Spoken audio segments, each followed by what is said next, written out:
अस्सलामु अलैकुम वरहमतुल्लाहि वबरकातुह। आज हम आला हज़रत अज़ीमुल बरकत मुजद्दिद दिनो मिल्लत शाह इमाम अहमद रज़ा खान फाजिल बरेली की अजमत बताएंगे। आइए शुरू करते हैं देवबंदियों की जुबानी प्रेजेंट बाय दीफा ए अहले सुन्नत ऑफिशियल।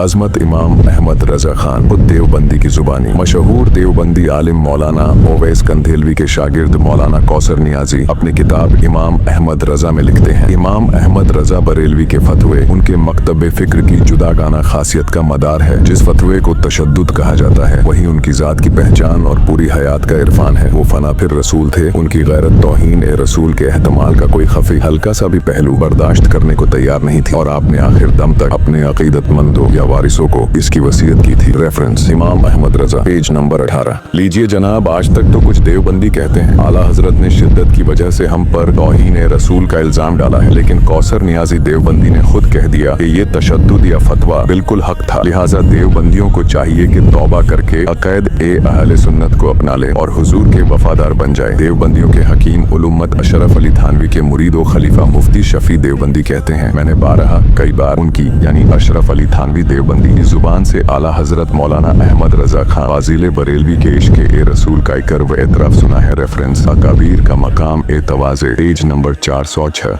हक वो जिसके दुश्मन भी कबूल करें। इमाम अहमद रज़ा के इश्क़ ए रसूल को अरब व अज़म के खुश अकीदा मुसलमान तो बखूबी जानते ही हैं। अब आपके दुश्मन यानी देवबंद के आकाबीरिन भी आपके इश्क़ ए रसूल के जज्बे को तस्लीम कर चुके हैं। लिहाजा देवबंदियों को चाहिए वो भी तौबा करके आला हजरत से वाबस्ता होकर सच्चे आशिक ए रसूल बन जाए। देवबंदियों के हकीम उल उम्मत अशरफ अली थानवी की रेफरेंस मलफूजा कमालात ए अशरफिया के पेज नंबर 347 पर है। देवबंदियों के हकीम उल उम्मत मौलवी अशरफ अली थानवी से इसी ने सवाल किया कि बरेलवियों के पीछे हमारी नमाज होगी या नहीं, तो मौलवी अशरफ अली थानवी ने जवाब में कहा, नमाज होगी इसलिए कि वो हमें काफिर कहते हैं, हम उन्हें काफिर नहीं कहते। रेफरेंस कमालात ए अशरफिया, पेज नंबर 347। इमाम हुस्सामुद्दीन अल हिंदी अपनी कंजुल उम्माल में हसन बिन अली से रिवायत करते हैं, नबी करीम ने इरशाद फरमाया, अल्लाह की रहमत हो मेरे खुलाफा पर। सहाबा ने अर्ज किया, या रसूल अल्लाह, आपके खुलाफा कौन? रसूल करीम ने इरशाद फरमाया, मेरे खुलाफा वो है जो मेरी सुन्नत को जिंदा करते हैं और लोगों को इसकी तालीम देते हैं। रेफरेंस कंजुल उम्माल, हदीस पेज नंबर 2929।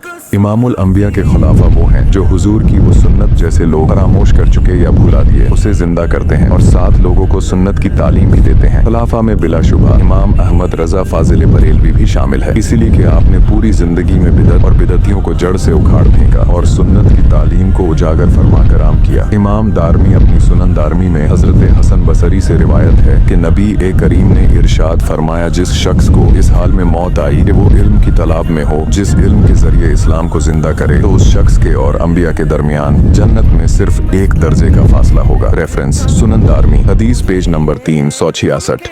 जो कोई आलिम रब्बानी दीन की तस्दीद के लिए इल्म दीन हासिल करे, तहसील इल्म के दौरान मौत आ जाए, हमारे लिए आलिम का इस कदर बुलंद रुतबा है, फिर हमें मुजद्दिद की शान व अजमत का क्या आलम होगा जिसे पैदा ही दीन की ताजदीद के लिए किया जाता है। या हदीस से भी हमारे तमाम मुजद्दिद बिलखुसूस आला हजरत अजीमुल बरकत इमाम अहमद रज़ा खान की शान वाज़ेह होती है। इमाम अबू दाऊद अपनी सुनन अबी दाऊद में हजरत अबू हुरैरा से रिवायत करते हैं, नबी करीम ने इरशाद फरमाया, बेशक अल्लाह हर 100 साल में इस उम्मत के अंदर एक शख्स को भेजेगा जो इस दीन की तस्दीद करेगा और असल सुन्नत की तालीमात को आम करेगा। रेफरेंस सुनन अबी दाऊद, हदीस पेज नंबर 4291। क्या हदीस में मुजद्दिद को दुनिया में भेजने का मकसद बताया गया है जो दीन में निकलने वाले फितने या बिदत को दूर करता है? बेशक उलमा ए हक ने इमाम अहमद रज़ा खान को एक अजीम मुजद्दिद तस्लीम किया है। इमाम अहमद रज़ा की तस्दीदी खिदमत और किताबों से खुद आज आपके हासिदीन या मुखालिफिन भी फायदा उठाते हुए नजर आते हैं। इमाम उल वहाबिया शेख सनाउल्लाह अमृतसरी वहाबी साहब अपनी किताब में लिखते हैं, 80 साल पहले करीबन सब मुसलमान इसी ख्याल के थे जिसका आजकल बरेलवी हनफी ख्याल कहा जाता है। रेफरेंस जमाए तौहीद, पेज नंबर 53।